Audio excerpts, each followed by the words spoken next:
we were all continuing with Newton's second law, जिसका दो important हिस्सा था हम लोग देख चुके हैं। पहला हिस्सा क्या है कि when an external force acts on a body,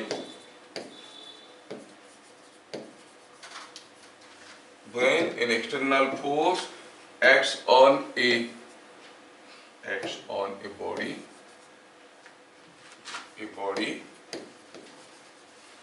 it undergoes क्या? एक्सीलरेशन? नो, क्या था? Change in momentum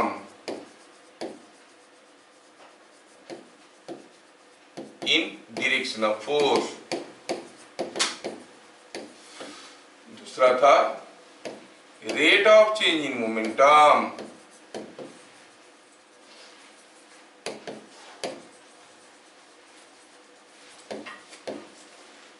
is equal to the force।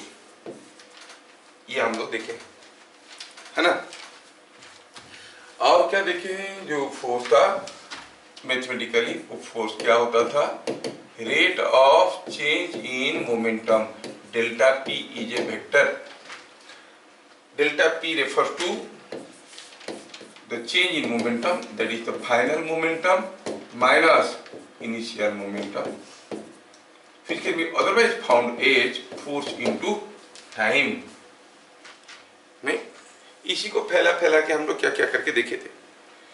और हम लोग देखे थे कि for a rigid body F is equal to क्या होता था? Mass into acceleration. ठीक है, ठीक है। तो यहाँ पर हम कुछ चीजें आज करेंगे, छोटी छोटी चीजें करेंगे और समझेंगे चीजों को। आज हम लोग थोड़ा स्ट्रेस देंगे इसके ऊपर, F इक्वल टू ma के ऊपर कुछ न्यूमेरिकल करेंगे। F इक्वल टू ma तो कितना सिंपल है ना, दिखने में कितना सिंपल लगता है, लेकिन उसका न्यूमेरिकल बड़े खतरनाक होते हैं। क्या सर? F दिया रहेगा, A दिया रहेगा, M निकालो, F दिया रहेगा, M दिया रहेगा, A निकालो। ये तो स्कूल वाले करते हैं, हम लोग तो कुछ एक्स्ट्रा करने वाले हैं ना। हाँ चलिए थोड़ा इसमें समझे कि F is equal to ma में F क्या है? F क्या है? फोर्स। हाँ फोर्स तो है, लेकिन खाली फोर्स बोलने से थोड़ी होता है। एक्सटर्नल और इंटरनल, बैलेंस्ड और अनबैलेंस्ड, एक्सटर्नल अनबैलेंस्ड फोर्स है कि नहीं, ये याद रखना है। External unbalanced force. अच्छा ठीक है, चलिए हम लोग कुछ छोटे छोटे क्वेश्चंस करते हैं और चीजों को समझने की कोशिश करते हैं। Question number 1, A ball of mass 4 kg was thrown horizontally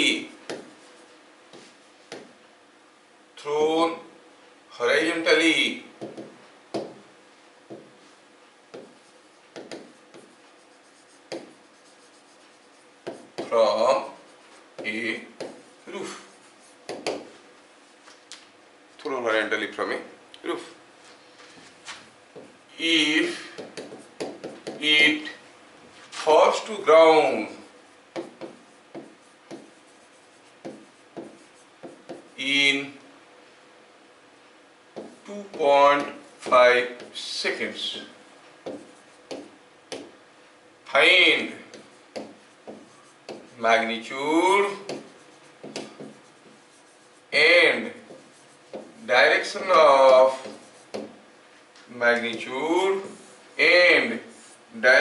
of change in momentum। find magnitude and direction of change in momentum.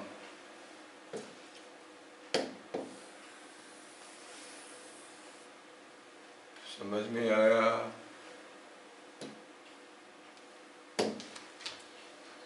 क्या मैं आपको क्वेश्चन समझा पाया हूं? समय की कमी है, हम करते हुए चलेंगे। क्या दिया है इसमें? दिया है कि कोई एक बॉल को हमने किसी एक रूप से हॉरिजॉन्टली फेंक दिए, तो क्या ये हॉरिजॉन्टली जाएगा? नहीं, ऐसे गया और ऐसे कहीं आके गिरा। क्या इसका मोमेंटम बदल गया? हाँ, बदल गया। What is the change in momentum? Change in momentum का दो फॉर्मूले थे हमारे पास। क्या था? Final momentum minus initial momentum. क्या हम जानते हैं कि change in momentum does not depend upon the mass and velocity of the body? हाँ, नहीं। तो यहाँ पर इनिशियल मोमेंटम क्या था मालूम नहीं है, क्योंकि सिर्फ मास दिया है, वेलोसिटी नहीं दिया है, और फाइनल वेलोसिटी भी मालूम नहीं है। फिर भी चेंज इन मोमेंटम निकालना है। Change in momentum is final momentum minus initial momentum. ये फॉर्मूला तो काम में नहीं लगेगा। कौन सा फॉर्मूला लगाएंगे? F into T. F क्या है? External unbalanced force acting. जब वो यहां से यहां तक गिरा, रास्ते में क्या फोर्स आ रहा था? सिर्फ उसका वेट। नहीं तो सॉल्यूशन में क्या कहेंगे?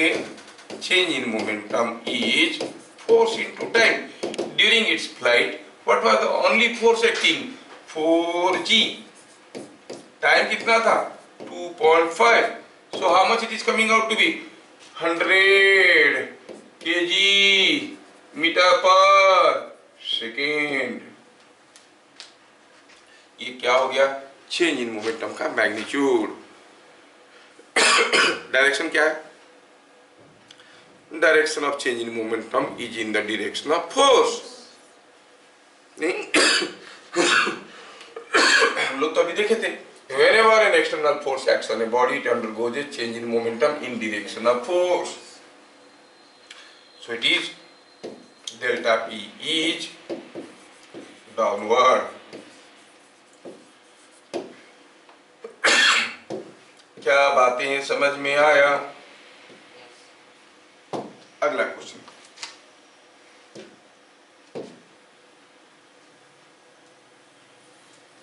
Question number 2। A ball thrown vertically up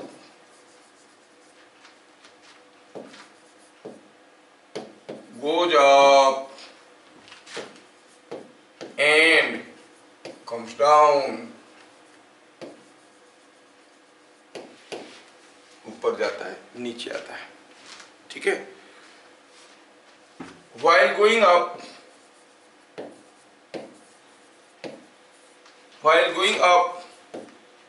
change in momentum, while going up, change in momentum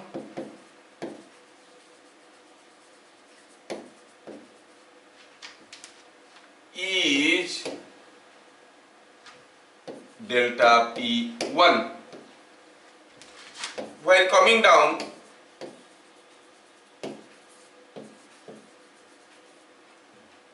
change in momentum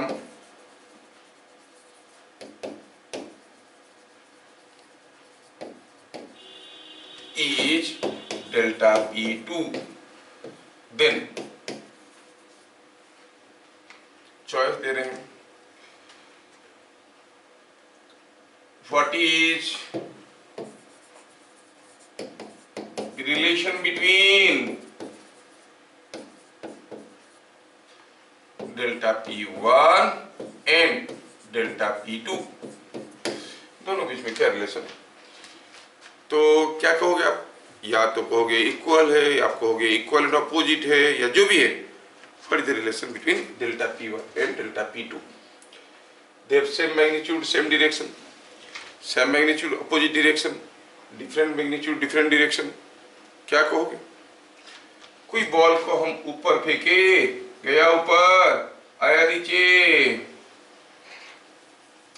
आपको मालूम होगा कि ऊपर जाने के लिए जितना समय लेता है, नीचे आने के लिए भी उतनी ही समय लेता है।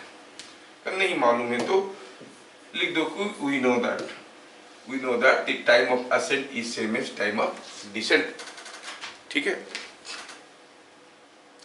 We know that time of ascent is equal to time of descent. वैसे तुमको मालूम नहीं था, लेकिन किसी दूसरे को भी थोड़ी मालूम पड़ेगा। तुम जब लिख दोगे वी नो दैट तो सोचेगी जानता होगा, है कि नहीं? हाँ, क्यों होगा पूछोगे तो हम फंस जाए कभी बताने के लिए। तुमको मोशन इक्वेशन सारा नहीं बताया मैं, तो ये ऊपर जाने के लिए जितना समय लगता है नीचे आने के लिए उतना समय लगता है। विश्वास रखो, झूठ नहीं बोल रहा हूँ। कहोगे तो गीता पे हाथ रख के बोल देंगे। ठीक है, ये ऐसा। तो ये ऊपर गया, ऊपर जाते वक्त change in momentum delta P1, नीचे आते वक्त change in momentum delta P2। क्या रिलेशन है, क्या कहोगे? They're equal, both have equal magnitude equal direction, equal magnitude opposite direction, different magnitude different direction. क्या कहोगे? क्या दोनों का मैग्नीट्यूड बराबर है डेल्टा P1 डेल्टा P2 का? अरे मैग्नीट्यूड क्या था फॉर्मूला? Force into time. ये ऊपर जाने के लिए जितना समय गया उतनी समय के लिए नीचे भी टाइम पे बराबर था। ऊपर जाते वक्त क्या फोर्स आ रहा था? mg। नीचे आते वक्त तो भी mg। तो समझ में आ गया नहीं आया? तो चेंज इन मोमेंटम ऊपर जाते वक्त mgt, नीचे आते वक्त mg2। तो मतलब दोनों का मैग्नीट्यूड बराबर है। What about direction? Direction of change in momentum क्या होता है? In the direction of force. जब ये ऊपर जा रहा था mg किधर को था? जब नीचे आ रहा था तब भी नीचे, है नहीं? तो फिर हम कहेंगे delta P1 is equal to delta P2। तो क्या लिखेंगे सॉल्यूशन में? Both have same magnitude and direction. ठीक है। Question number 3, for a body at rest on a body, for नहीं, on a body at rest, on a body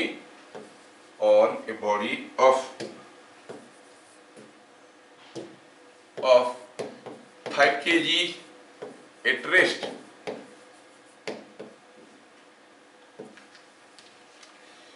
a force of 10 Newton acts for 4 seconds। समझ में आया? Find kinetic energy of the body. अरे क्या होगा kinetic energy? कोई body rest में था, कितना मास का था वो? 5 kg का। क्या फोर्स आया उसके ऊपर? 10 न्यूटन। कितने समय के लिए आया? 4 सेकंड के लिए। तो बॉडी मूव करने लगेगा, उसके पास काइनेटिक एनर्जी होगा। और काइनेटिक एनर्जी का फॉर्मूला मालूम है क्या? Half m v square. दूसरा formula in terms of momentum क्या था? Oh, it was not delta p, it was p square by 2m, है कि नहीं? यस। तो चलो ठीक है, कोई बॉडी के पास, ये कोई एक बॉडी है जिसको हमने पुश किया लगा के कोई फोर्स। अब ये चलने लगा, चलते चलते ये जो बॉडी है वो यहाँ से यहाँ पर आ गया। जब यहाँ पर आ गया, फोर्स इसको ढकेलते हुए इतना समय ले आया। कितना समय के लिए ढकेल रहा था?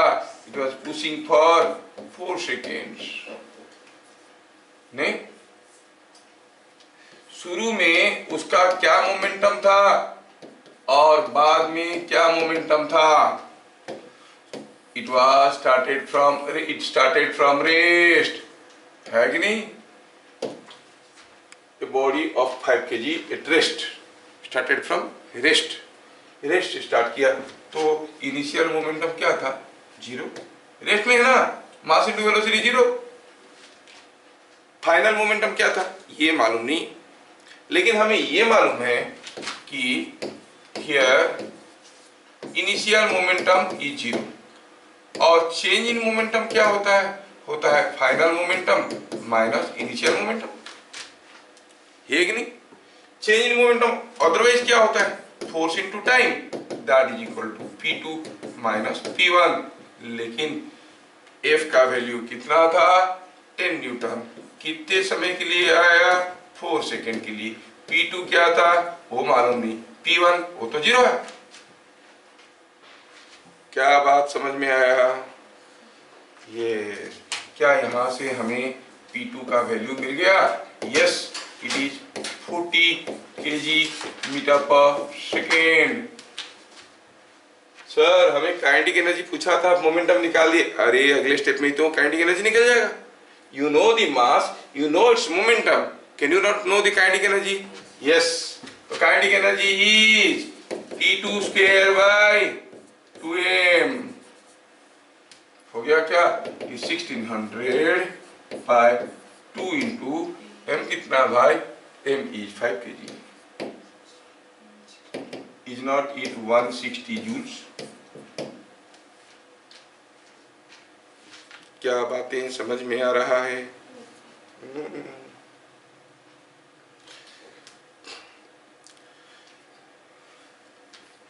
ज्यादा गहराई में नहीं जाएंगे, सिंपल सिंपल क्वेश्चन करेंगे। Question number 4, A block of 6 kg was moving with a velocity of 10 meter per second. Find 10 meter per second. Find what force must be applied on it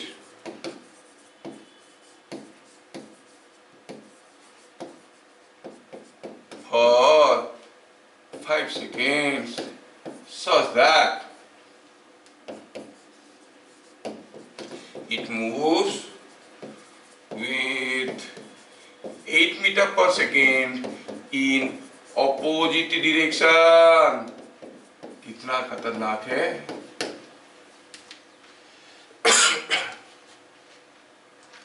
कोई एक ब्लॉक है, ये block इधर आ रहा था, कितने speed में? 10 मीटर पर सेकेंड में। और ये क्या हुआ? हमने उसके ऊपर कुछ फोर्स लगाया, तो क्या हुआ? कुछ समय के बाद देखा गया कि the block is moving in the opposite direction. पहले तो ऐसे आ रहा था, कितने स्पीड में? 8 कितने स्पीड में? विद स्पीड ऑफ 8 मीटर पर सेकेंड। थोड़ा फील करो, फिर फॉर्मूला लगाएंगे। ये ब्लॉक इधर आ रहा था, आपने कोई फोर्स लगाया, 5 सेकेंड तक उसके ऊपर फोर्स लगाया। ओ लड़की, कभी कभार मेरे को भी देखो, अरे क्या सोचो, ये ब्लॉक देखो ना, फॉर्मूले पे कर करके ना दुनिया चढ़ जाती है। आपको थोड़ा सा फीलिंग आना जरूरी है। You must feel what you are doing.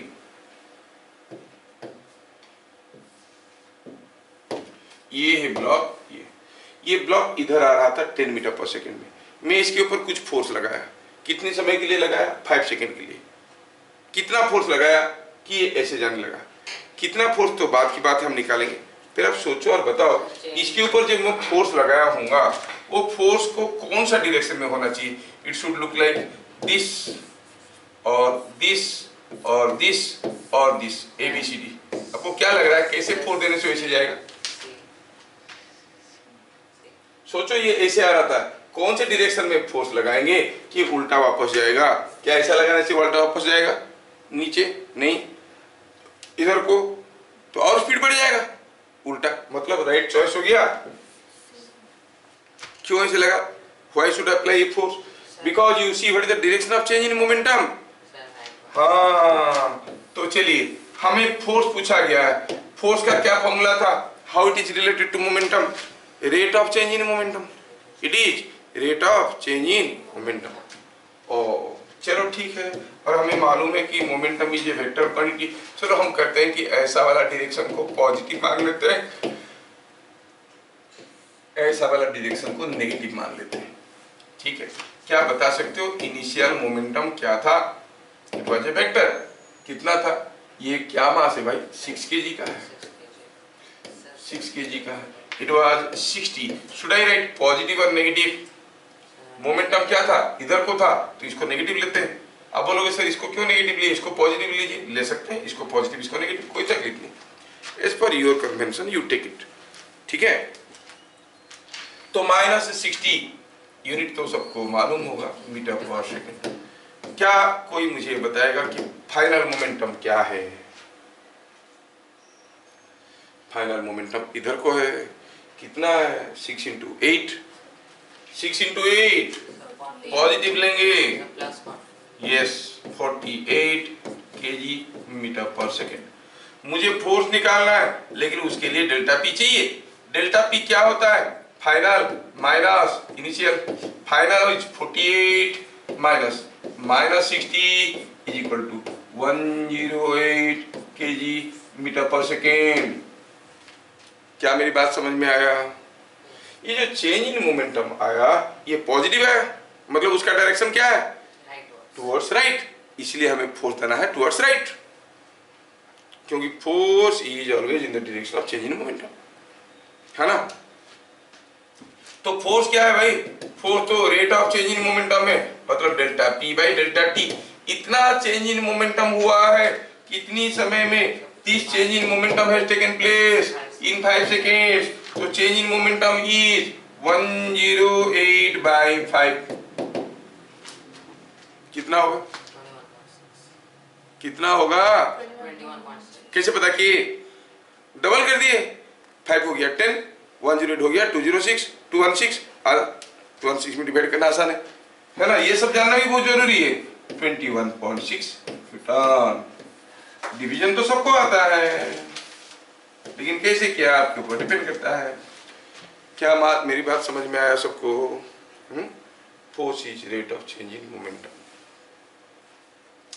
ठीक है, ठीक है। अगला question, find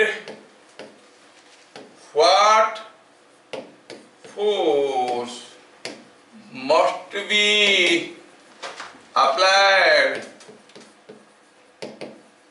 on a ball of 100 gram such that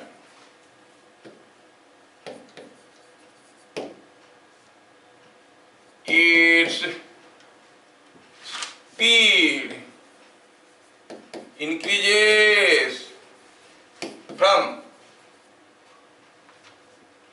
5 meter per second to 25 meter per second in 0.1 second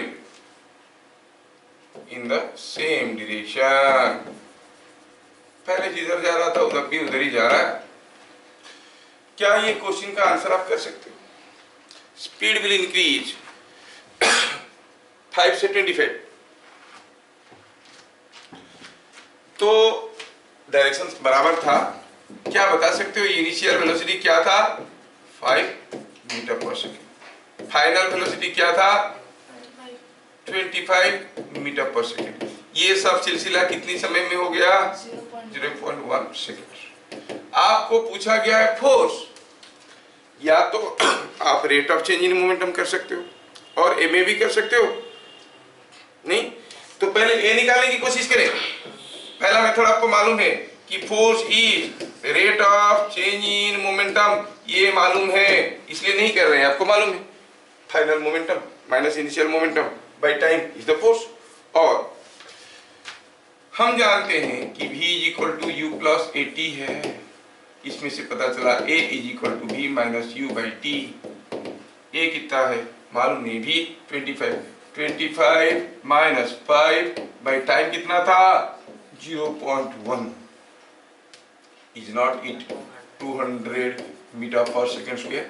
तो फोर्स क्या हो जाएगा, m into a. If you want to express everything in newtons तो m को भी केजी में लिखो। m दिया है 100 ग्राम, तो इसको केजी करेंगे, m को 100 ग्राम को केजी करेंगे तो कितना होगा, 100/1000। So it is 100/1000 kg into 200 metre पर सेकेंड स्क्वायर।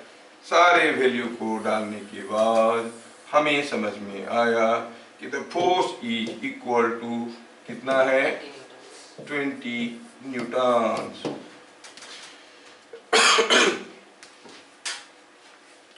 समझ में आया। अगला क्वेश्चन,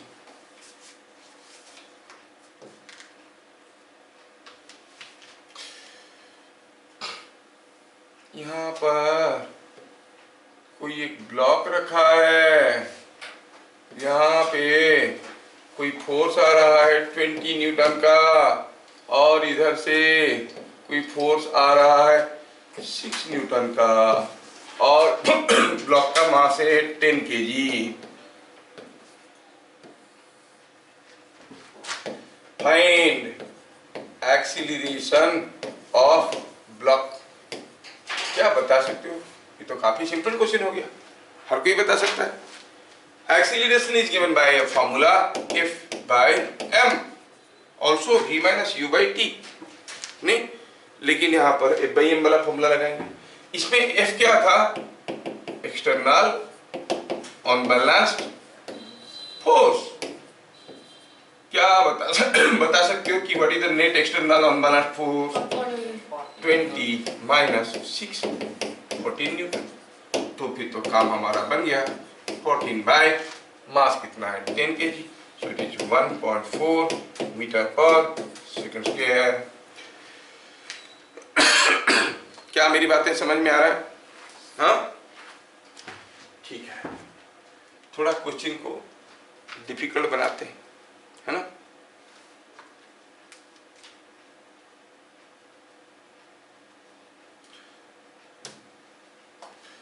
क्वेश्चन को थोड़ा डिफिकल्ट बनाते हैं।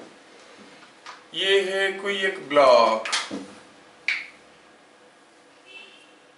ये है दूसरा ब्लॉक उसकी बगल में,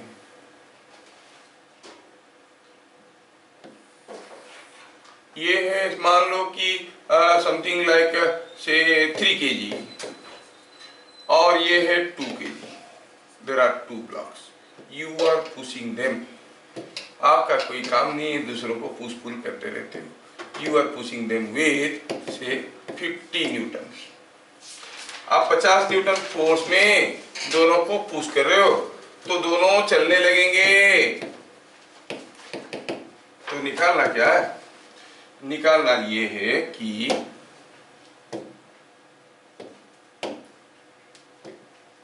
जब आप ब्लॉक ए को पुश करोगे, ऑब्वियस है कि 3 kg को पुश करोगे तो 2 kg भी तो चलेगा। 2 kg क्यों चलेगा, क्या आप पुश कर रहे हो, नहीं, 3 kg 2 kg को पुश कर रहे हैं। मेरी बात समझ में आ रहा है क्या? Find with what force 3 kg is pushing 2 kg। Find with what force 3 kg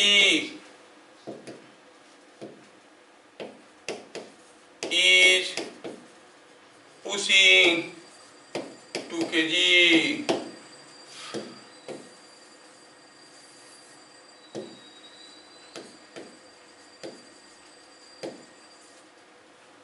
three के जी 2 kg को कितने जोर से पुश कर रहा है, मतलब कंट्रैक्ट फोर्स बिटवीन देम है ना खतरनाक। लेकिन उतना भी खतरनाक नहीं हो, आप तो कर लो। थोड़ा सोचे, थोड़ा सोचे, क्या एक्सीलरेशन ऑफ ब्लॉक्स। अच्छा बताओ, जब ये दोनों चलेंगे, ये पुश कर रहा है, दोनों चलेंगे, कौन जल्दी जल्दी चलेगा, 3 kg की 2 kg? ये दोनों एक साथ चलेंगे, ये ढकेलते हुए ले जाएगा तो ये भी चल रहा है, ये भी चल रहा है, ये जितना जाएगा उतना ही जाएगा, है कि नहीं। So both are moving with the same, क्योंकि वो हरदम कांटेक्ट में रहेंगे कि नहीं। ये अगर पुश कर रहा है, ये दोनों हरदम कांटेक्ट में रहेंगे कि नहीं। तुम और हम अगर फिजिकली कांटेक्ट में है तो मैं जितना जोर से भाग रहा हूँ तुम भी उतनी जोर से ही तो भाग रहे हो, नहीं तो कांटेक्ट तो छूट जाएगा, तो दोनों का स्पीड कम ज्यादा हो जाएगा, कांटेक्ट छूट नहीं जाएगा। So they are in contact means दोनों सेम स्पीड में सेम एक्सीलरेशन में मूव कर रहे हैं। वो एक्सीलरेशन क्या है? It is force by mass. क्या है वो फोर्स? वो फोर्स है 50 न्यूटन का।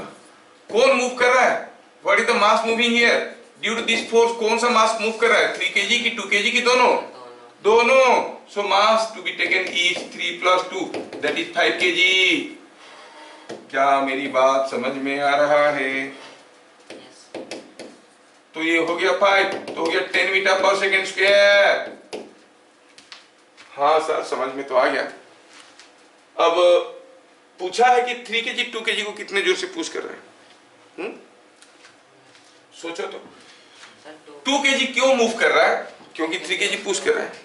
Late 3 kg pushes 2 kg with force F1। मतलब 2 kg के ब्लॉक के ऊपर एक फोर्स आ रहा है। कौन दे रहा है? 3 kg। और हमें मालूम है कि जो 2 kg का ब्लॉक है ये चल रहा है क्या एक्सीलरेशन में? 10 मीटर पर सेकेंड स्क्वायर में। क्यों चल रहा है? क्योंकि ये पुश कर रहा है। तो कितने जोर से पुश कर रहा है? What is this force? Mass into acceleration. Are you getting?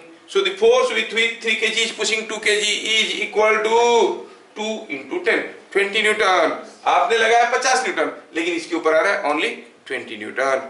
क्या मेरी बात समझ में आ रहा है? समझ में? तो सो F1 is equal to 2 into 10 that is 20 Newton. क्या मेरी बात समझ में आ रहा है? ये बात है। ऐसा दूसरा क्वेश्चन देने से आप लोग कर पाओगे? चलिए मैं आपको सेम क्वेश्चन देता हूँ। हाँ एक डाउट है कि सब वो हमेशा एक दूसरे से लग कर ही जाएंगे वो? ये तो थोड़ा बहुत जिनका स्टैंडर्ड दिमाग है वो जान लेंगे। 2 ब्लॉक रखे सामने सामने, आप इधर से पुश करते चलोगे। अच्छा हाँ सर। तो दोनों ये जा रहा है, ये उसको ढकेलते हुए ले रहा है, दोनों एक दूसरे को। सर मेरा वो फीलिंग है कि बस एक इम्पल्स देके छोड़ देते। नहीं इम्पल्स नहीं, पुश रहे हैं, पुश कर रहे हैं कंटिन्यूअसली विद ए फोर्स, है ना? कंटिन्यूअसली पुश कर रहे हैं। ठीक है, तो नेक्स्ट क्वेश्चन देखें। सेम क्वेश्चन मैं आपको देता हूं और मैं जानना चाहता हूं what is the force between them. हाँ तो मैं ये सीधे सीधे इस क्वेश्चन को कॉपी करके ले लूंगा यहाँ से। अब देखो कितना इंटरेस्टिंग रिजल्ट आएगा।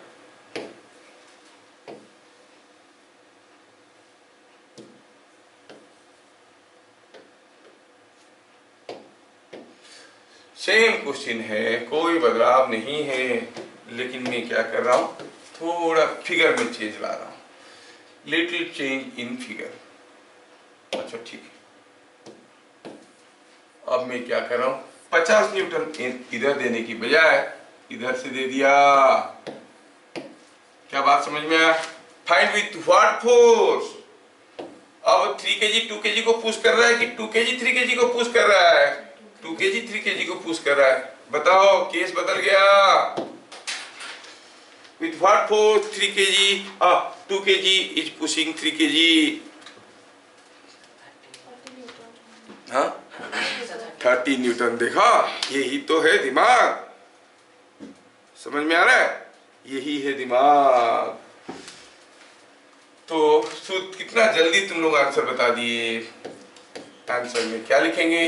Acceleration of system.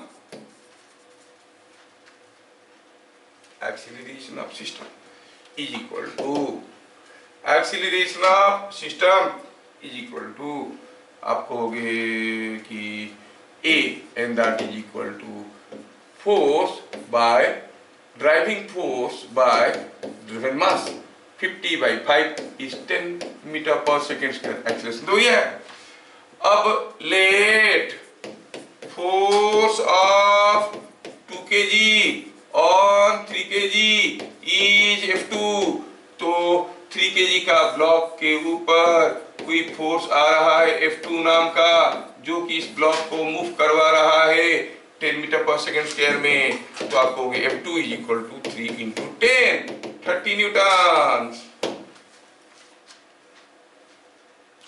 क्या मेरी बात समझ में आया? अब दोनों केस को दोबारा देखते हैं। पहला केस भी देख लिए, दूसरा केस भी देख लिए। अब थोड़ा एक एक्स्ट्रा दिमाग तुम्हारे अंदर आएगा, थोड़ा ऑब्जर्व करोगे तो you will discover many things. Now I want to repeat both of the above questions. पहला क्वेश्चन में ये है कोई एक 3 kg का ब्लॉक, ये है 2 kg का ब्लॉक। चलो मानते हैं कि इन दोनों के बीच में कीड़ा एक बैठा है, ये कीड़ा है। दूसरा केस में I repeat the same thing again, same thing repeat की। पहला केस में हमने क्या किया, इसको इधर से पुश किया 50 न्यूटन में। दूसरे केस में हम इधर से पुश किए 50 न्यूटन में। अब क्या था, ये 3 kg था। ध्यान से देखना बेटा, ये 2 kg है, ये 3 kg है, ये 2 kg है। कौन सा केस में कीड़े को ज्यादा दर्द होगा? When you are pushing the 3 kg against 2 kg और 2 kg against 3 kg। समझ में आ रहा ना? क्योंकि ज्यादा फोर्स लग रहा है यहाँ पे, आपने उतना ही लगाया। इस केस में कीड़ा हंस रहा था, इस केस में मर गया, क्योंकि यहाँ पर 30 न्यूटन फोर्स आ गया। समझ में आ रहा है? आपका फोर्स, मास सब कुछ बराबर रहते हुए भी फोर्स बदल रहा है। समझ में आ रहा है कि नहीं? सोचो कि आपके सामने कोई एक मोटा सा पहलवान सा लड़का खड़ा है, यहां पर आप खड़े हो। कोई अगर मोटे को धक्का देके ले जाएगा आपको ज्यादा दर्द होगा, कि कोई अगर आपको धक्का देके मोटे को ले जाएगा तो आपको ज्यादा दर्द होगा?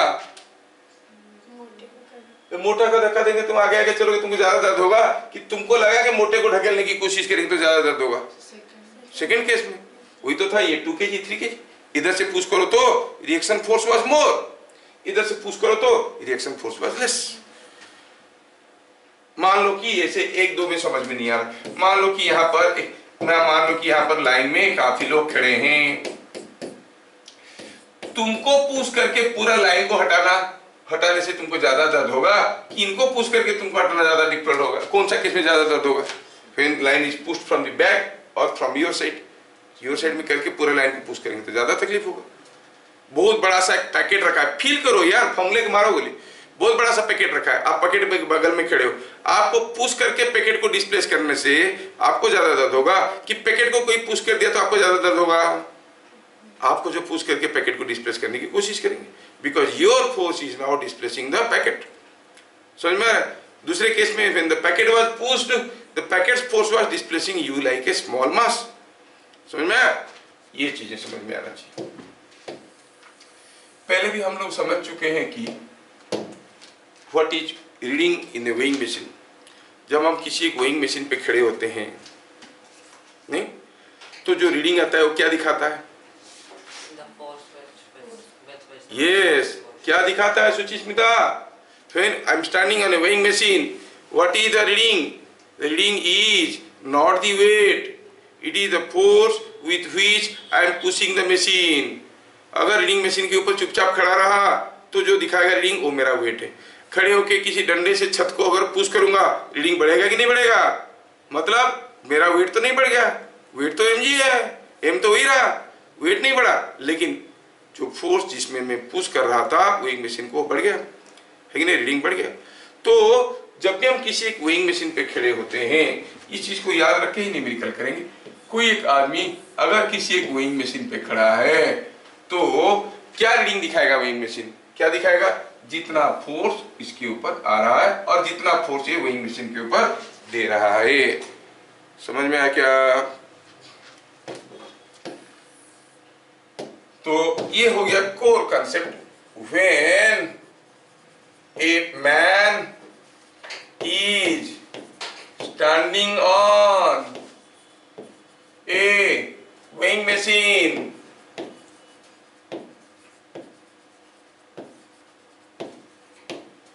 when a man is standing on a weighing machine, the reading in the machine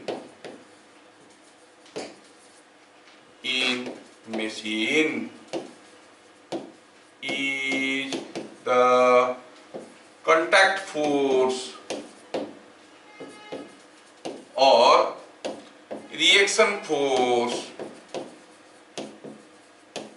between man and machine। क्या मेरी बात आपको समझ में आया? कोई आदमी वेइंग मशीन पे खड़े हैं, क्या रीडिंग दिखाएगा?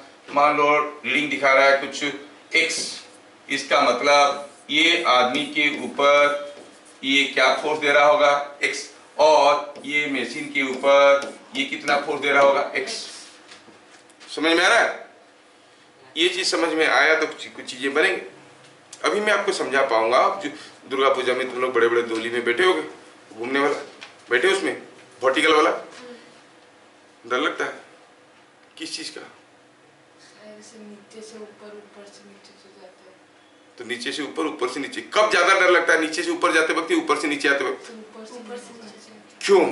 बस यही बताने वाला हूं। ऊपर से नीचे आते वक्त आपको क्या लगता है कि आपका वजन बढ़ गया कि हल्का हो गया? हल्का हो गया। नीचे से ऊपर जाते वक्त भारी हो गया। मैं भी अपना वो वीडियो क्लिप में डाला था ना, लिफ्ट के अंदर देखियो, वेइंग मशीन पे खड़ा हुआ लिफ्ट के अंदर, लिफ्ट जब ऊपर जा रहा था एक्सीलरेट करके रीडिंग बढ़ रहा था, नीचे आते वक्त रीडिंग घट रहा था। बस वही चीज को आज हम फील करने वाले हैं, motion of a man inside a lift. ठीक है, तो ये आर्टिकल को करने के लिए थोड़ा मुझे ये चीजें समझना है। क्या पहले ये जो मैं बताया आपको समझ में आया? हम क्या डिस्कशन करने जा रहे हैं? Motion of a man inside a lift. Motion of man inside lift. चलिए, a man of mass 50 kg is standing on a weighing machine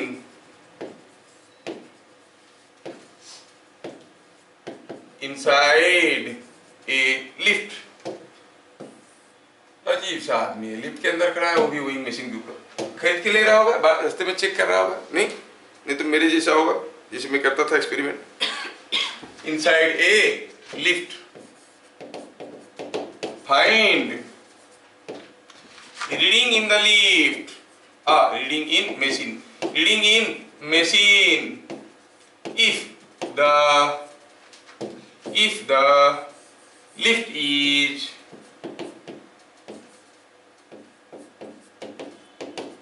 moving up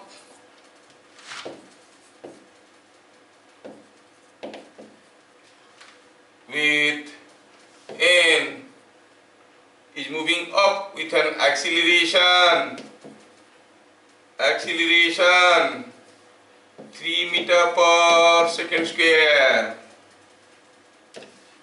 option bit 1 है। मूविंग अप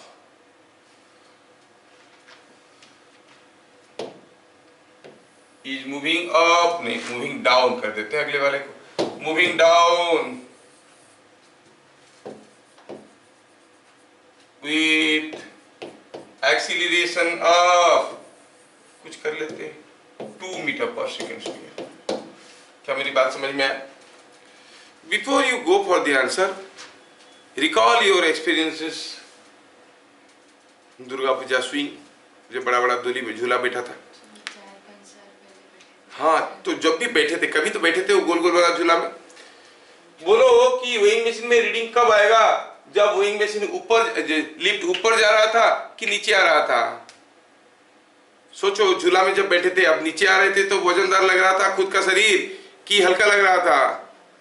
हाँ, मतलब जब lift is coming down your weight will be appearing less, जब ऊपर जाएगा weight will be appearing मोर। वो personal experience है। अब यहाँ पर हम निकालना चाहते हैं कितना, हाउ मच कितना होगा वेट? आपका असली मास कितना है? 50 kg। वेट होना चाहिए m इंटू जी, 500 न्यूटन। अब कितना होगा? 500 न्यूटन तो नहीं होगा, ऊपर जाते वक्त उससे ज्यादा होगा, नीचे आते वक्त उससे कम होगा। कितना होगा? ठीक है, चलिए स्टार्ट करते हैं solution.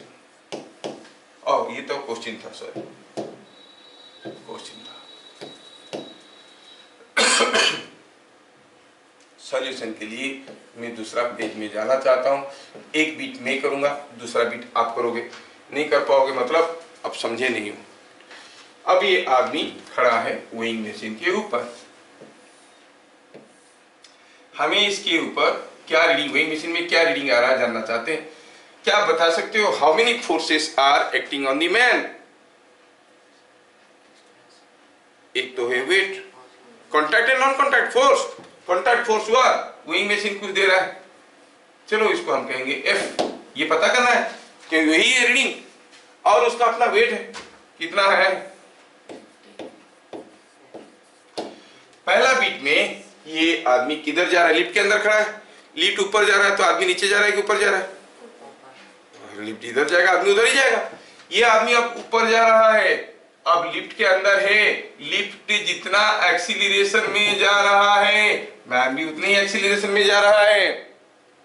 And you know the acceleration is unbalanced force, net external unbalanced force by mass. So बताओ, अब ये आदमी के ऊपर दो फोर्स है, F एंड 50G। दोनों में से बड़ा कौन? कैसे इक्वल होगा? इक्वल होता तो नेट फोर्स 0 हो जाता। ये मूव करता क्या? ये तो मूव कर रहा है। It is being pushed upward, मतलब F इज मोर। क्या मेरी बात समझ में आ रहा है? तो हम क्या कहेंगे? एक्सीलरेशन क्या हो जाएगा?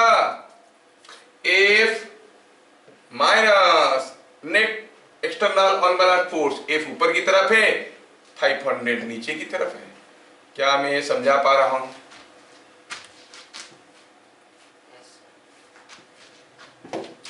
देखो भाई, पहले हम पता करें कि ये आदमी चल रहा है इसे ऊपर की तरफ, तो ये F लिखने से कुछ कांस्टेंट में गड़बड़ होता है। Let us see it is F0, net external unbalanced force on man is equal to, कोई आदमी के ऊपर दो फोर्स आ रहा है, ये F1 है, ये F2 है। बताओ what is the net force? Net force क्या कहेंगे? हाँ, F1 प्लस F2। ये इधर को ढकेल रहा है, इधर को ढकेल रहा है, F1 प्लस F2। हाँ, मैग्नीट्यूड डिफरेंस हो जाएगा। हाँ, ये 20 न्यूटन है, ये 5 न्यूटन है, तो कितना हो जाएगा? 15 न्यूटन। तो हमें F1 माइनस F2 करना है कि F2 माइनस F1 करना है, डिपेंड करता है कि दोनों में से बड़ा कौन है। अगर ये 20 है, ये 5 है, तो फोर्स हो जाएगा F2 माइनस F1। ये 20 है, ये 5 है, तो F1 माइनस F2। अब पहले आप सोचो और बताओ कि ये जो F0 एंड 50G के बीच में बड़ा कौन है? जो बड़ा होगा उसी की डायरेक्शन में ढकेल के ले जाएगा। लिफ्ट ऊपर जा रहा है तो आदमी भी ऊपर ही तो जा रहा है, तो कौन सा फोर्स ढकेल के ले रहा है? ये वाला फोर्स। वेट नीचे की तरफ है लेकिन ये फोर्स ढकेल के ऊपर ले रहा है, मतलब F0 मस्ट बी मोर। क्या ये बात पहले समझ में हो रहा है कि नहीं हो रहा है? F0 is more. तो फिर नेट एक्सटर्नल फोर्स क्या हो गया? F0 माइनस mg, mg मतलब ये 500। क्या मेरी बात समझ में आ रहा है? तो acceleration is equal to net external force by mass. Mass क्या है? 50 kg। लेकिन एक्सीलरेशन क्या दिया है? 3 मीटर पर सेकेंड स्क्वायर। तो F0 कितना हो गया? 650 न्यूटन होना चाहिए। 500 न्यूटन हो गया 650 न्यूटन। क्या बात समझ में आ रहा है? जब लिफ्ट ऊपर जा रहा है उसको लग रहा है कि मेरा वेट बढ़ गया। जब लिफ्ट नीचे आ रहा था, now it is your part two find out what will be the reading. F0 क्या हो गया? रीडिंग है। इसमें F0 क्या है? क्या आप लोग चाहते हो कि मैं सब कुछ पूरा डिटेल्स में लिखूं? जैसे ऐसे लिखते हैं गाय के ऊपर, गाय का 2 सींग होता है, 2 आंख होता है, दूध देती है, गोबर देती है, गोमाता कहलाती है, लेकिन आज तक समझ में नहीं आया कि गाय की बहन को हम मौसी क्यों नहीं बुलाते अगर माता है। हर कोई को माता बुलाते नहीं। हाँ, तुम लोग कभी सोचना। तो ये F0 is equal to 650 Newton समझ में आया। F0 क्या है? What is F0? Reading in the weighing machine, that is equal to reading in weighing machine. अच्छा, क्या ऑप्शन बी को आप बना सकते हो? बनाओ। अब यही है वो आदमी जो लिफ्ट के अंदर खड़ा है। अब ये नीचे जा रहा है कुछ acceleration 2 metre per second square में। ये आदमी लिफ्ट के अंदर खड़े होते हुए नीचे जा रहा है। इसके ऊपर कितने तो फोर्स आ रहा है? एक तो वेइंग मशीन उसको ढकेल रहा है कुछ फोर्स F0 लगा के, और उसका अपना वेट भी तो है 50G। G को 10 लेते हैं ना हम लोग, सो इट इज 500 न्यूटन। क्या आप यहां से F0 का वैल्यू निकाल सकते हो?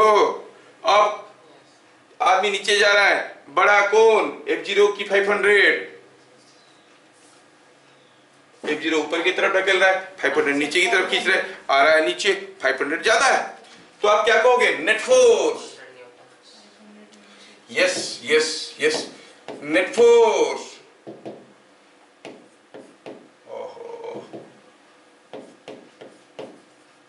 Is equal to what minus what?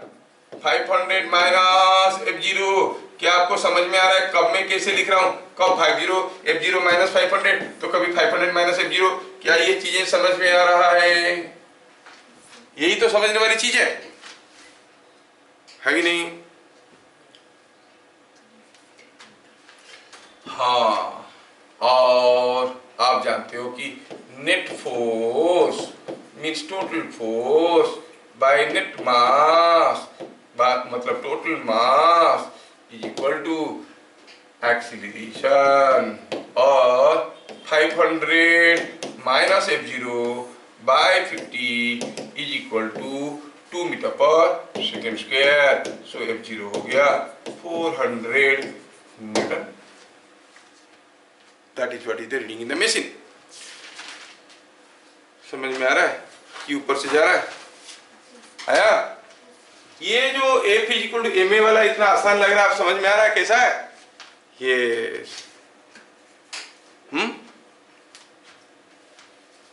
चलिए आपको दूसरा क्वेश्चन देता हूं। यहां पर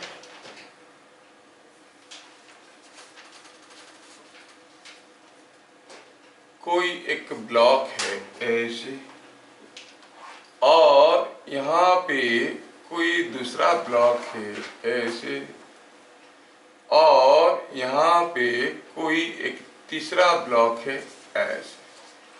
क्या दिया है? दिया है कि ये जो ब्लॉक है ये 4 kg का है, ये 2 kg का है, ये 4 kg का है। अब ये सब रखे हुए थे, आपने क्या किया? इस ब्लॉक को पुश करने लगे आप कुछ फोर्स लगा के। You started pushing this block with some force.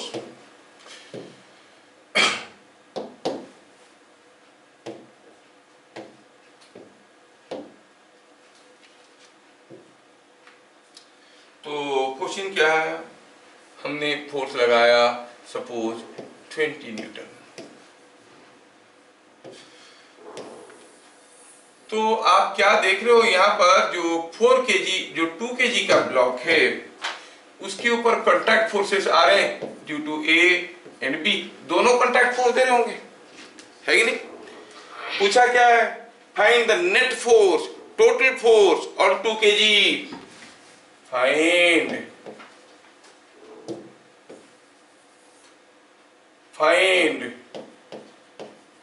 Total force on 2 kg। Total force on 2 kg कितना है भैया? कैसे पता चलेगा? थोड़ा दिमाग लगाएं। क्या बता सकते हो एक्सीलरेशन ऑफ द सिस्टम क्या है? टोटल फोर्स और नेट फोर्स बाय नेट मास, है कि नहीं? टोटल फोर्स क्या चला रहा है सिस्टम को? 20 न्यूटन। कौन चल रहा है? 4 + 2 + 4, तो क्या एक्सीलरेशन होगा? 2 मीटर पर सेकंड स्क्वायर। होगा कि नहीं होगा? तो इनमें से तीनों चलने लगेंगे एक साथ। जब ये फोर्स ढकेलते हुए ले जाएगा, तीनों चल रहे हैं क्या एक्सीलरेशन में? 2 मीटर पर सेकंड स्क्वायर में। कोई पूछेगा बताओ ए का एक्सीलरेशन क्या है? 2 metre per second square. B का 2 मीटर, सी का, अब सी का टोटल मास 2 kg है, उसका acceleration 2 metre per second square है, उसके ऊपर टोटल फोर्स पता नहीं कर सकते? Net force on 2 kg is mass of 2 kg into acceleration of 2 kg। खत्म। समझ में आ रहा है क्या? तो आप कहोगे net force on 2 kg is 2 kg into acceleration, तो 2 × 2 इज 4 न्यूटन। है कि नहीं? F = ma वाला कंसेप्ट देखो, जब तक अंदर तक नहीं जाएंगे बहुत आसान लगता है। फिजिक्स चीज ही ऐसा है, जब तक समझ में नहीं आएगा बहुत इजी लगेगा, जैसे समझ में आने लगेगा तब पता चलेगा अरे बाप रे ऐसा था क्या। जैसे न्यूटन फास्ट लॉ हम लोग देखे, है कि नहीं? कितना इजी लगता था। जिनको न्यूटन फास्ट लॉ समझ में नहीं आता है उनके लिए तो फास्ट लॉ में क्या रखा है, बहुत इजी है। जबकि हम लोग देखिए उसके अंदर कितने सारे चीज छुपे हुए हैं। सेकेंड लॉ को भी घुमा फिरा के हम लोग ढेर सारे तरीके में देखे। हायर क्लासेस में और भी डिटेल्स में देखेंगे, डेप्थ में जाएंगे। अभी ऊपर ऊपर से बच्चों वाली फिजिक्स पढ़ा रहा हूँ तुम लोगों को। और अगर आप लोग इतना इंटरेस्ट देके कर रहे हो तो मेरे लिए एक क्वेश्चन ट्राई करके लेके आना। ये क्वेश्चन मेरे लिए ट्राई करके लाना। यहाँ पर कोई एक ब्लॉक है, ये ब्लॉक कितनी मास का है? 4 kg का है। इसको खींचने के लिए आई मेड यूज ऑफ ए रोप, एक रस्सी यूज करके इसको खींचने लगा। This is the rope. किसको खींच रहे हैं? ये ब्लॉक को खींच रहे हैं। कितने फोर्स में खींच रहे हैं? Suppose you are pulling it with something like 15 newton force. 15 newton force में आप खींच रहे हो। You pull the block by a rope of, से रोप का भी कुछ मास दे दिया है, 1 kg का रोप है। रोप का मास क्या है? 1 kg का है। क्या मेरी क्वेश्चन समझ में आया? क्वेश्चन है फाइंड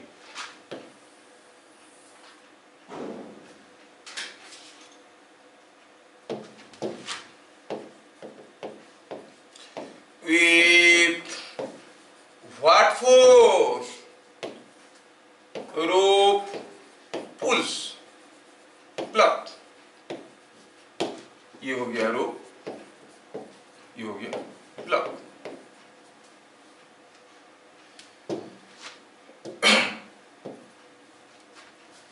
ठीक है, ट्राई करो इसको, चैनल में आंसर में दो। होगा? सोचना है, दिमाग लगा के कर लोगे तुम लोग। ठीक है, तो आज की सेवा यहाँ पे समाप्त करते हैं। फिर मिलेंगे अगले क्लास, तब तक के लिए जय हिंद।